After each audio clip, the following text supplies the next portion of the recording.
Hi, it's Ryan Single from Contextually. I'm going to show you how you can quickly create a WordPress blog that you can test, try out new stuff with, don't pay a whole lot of money for, and nobody gets hurt.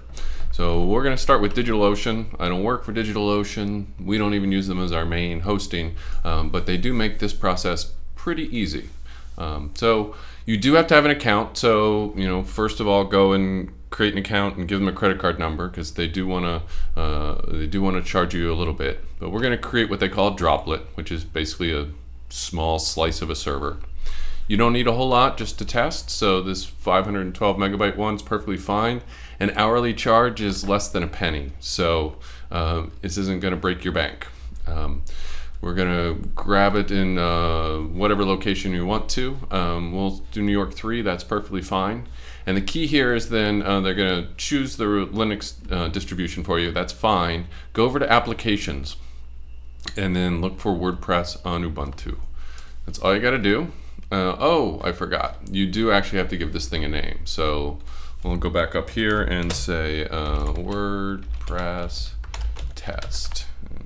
Turn off caps lock while we're at it and press create droplet.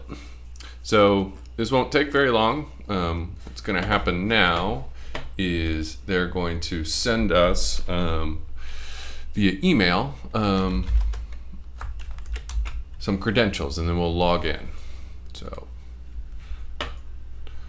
pull out of the email that they send me.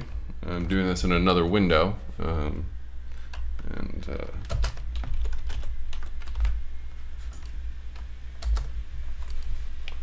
So they sent in an email. Email looks like this.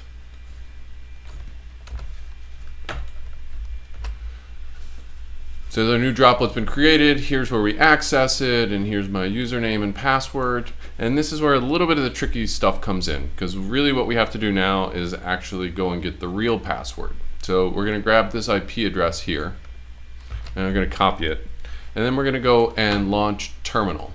So just go to search. This is on Mac. In Windows, you're going to want something a little bit different, probably PuTTY, but this is pretty easy to figure out on Windows. So what you do here is you just want to SSH in. This is just a secure way of logging in. So we want to be root. This is our username @ and then this address. I'm going to paste it in and just hit enter. Now it's going to ask me about this RSA key and I'm going to say yes, I want to accept it. So then we're going to wait 1 second and it's going to prompt us for the password. So in the meantime, I'm going to go and copy this password. And now it wants to know what that password is. So just paste it in, hit return, not a problem. Now it wants me to change my password, so we're going to paste that in again. And then this is a test blog, so I don't really care what we give it here, so I'm just going to paste it again and press the number 2.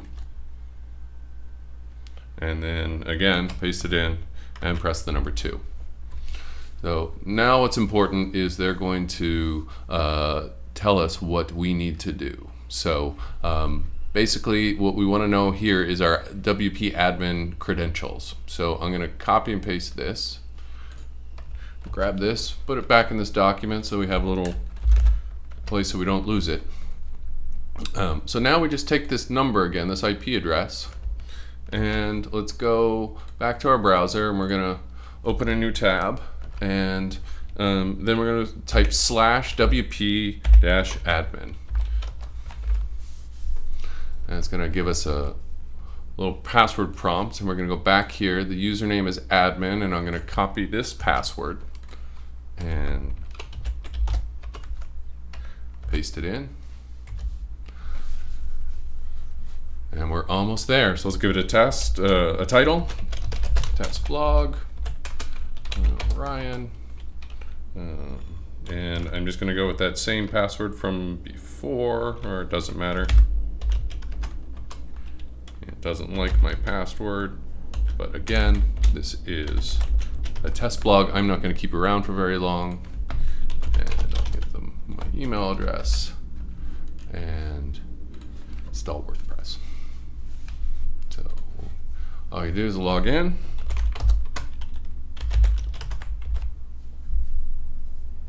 And there you go. You've got WordPress. It's up and running. It'll do everything you need it to do. So if you want to go and test adding a plugin, I don't know, say you wanted a great content recommendation plugin like Contextually, you could just go there, install it, and it's super easy to see. Activate the plugin.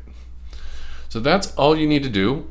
When you're done and you've played around with it all you want, and you just want to get rid of it, it's actually pretty easy. You just go back over to DigitalOcean, and in the little panel here, you just press destroy.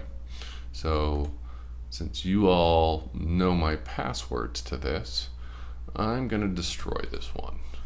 No offense to any of you all, but there you go. You're done. Just costs a couple of pennies. I think that cost even less than a penny to get that up and running. If you all have any questions, please drop us a note. info@contextually.com. Thanks.